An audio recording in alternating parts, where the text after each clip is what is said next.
Αυτό το μακιγιάζ είναι για όσα κορίτσια αγαπούν πάρα πολύ τα Χριστούγεννα, όπως και εγώ, γιατί χρησιμοποίησα τα κύρια χρώματα των Χριστουγέννων, που είναι το χρυσό, το πράσινο και το κόκκινο, και χρησιμοποίησα και glitter, οπότε είναι ένα ιδιαίτερα γιορτινό μακιγιάζ για οποιαδήποτε βραδινή εμφάνισή σας μέσα στις γιορτές και ελπίζω να σας αρέσει.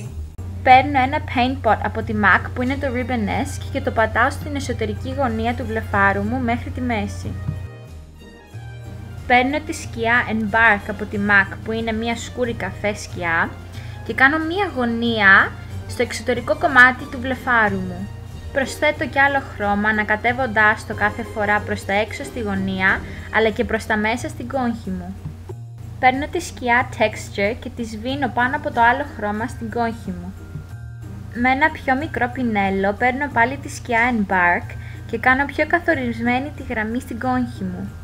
Παίρνω ένα χρυσό glitter, το συγκεκριμένο το έχω πάρει από τα Sephora, και το βάζω με ένα λίγο πινέλο στην εσωτερική γωνία του ματιού μου μέχρι και το μέσο του βλεφάρου. Το πατάω πολύ απαλά και προσέχω να μην πέσουν πάνω στο υπόλοιπο πρόσωπο. Κάνω blending στην εξωτερική γωνία πάλι με τη σκούρη σκιά. Συνεχίζω τραβώντας γραμμή με μαύρο eyeliner.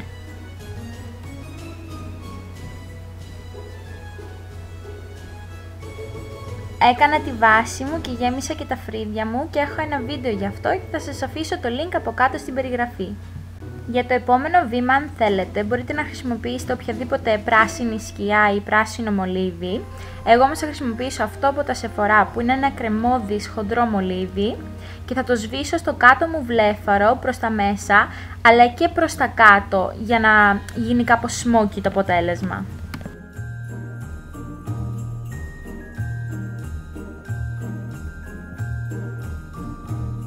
Βάζω μαύρο μολύβι στο εσωτερικό μέρος του άνω βλεφάρου.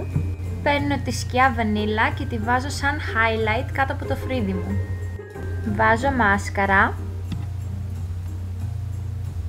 Και θα βάλω το bronzer από την παλέτα της Too Faced, το Everything Nice. Θα χρησιμοποιήσω και το highlight από την ίδια παλέτα. Για ρούζ βάζω το Majorette από την Benefit. Πάω στα χείλη μου και θα χρησιμοποιήσω ένα μολύβι χιλιών κόκκινο από τη MAC που ονομάζεται Red και θα κάνω το περίγραμμα των χιλιών μου. Θα γεμίσω και όλα τα χείλη μου με το μολύβι, γιατί μιας και είναι Χριστούγεννα όλοι πίνουμε και τρώμε, για να κρατήσει περισσότερο το κραγιόν. Για κραγιόν θα χρησιμοποιήσω φυσικά το αγαπημένο μου κόκκινο κραγιόν από τη MAC που είναι το Ruby Woo. Σας ευχαριστώ πολύ που παρακολουθήσατε, ελπίζω να σας άρεσε. Αν θέλετε να δείτε φωτογραφίες από το μακιγιάζ μπορείτε να επισκεφτείτε το blog μου και θα σας αφήσω το link από κάτω και ελπίζω να έχετε καλά Χριστούγεννα. Γεια σας!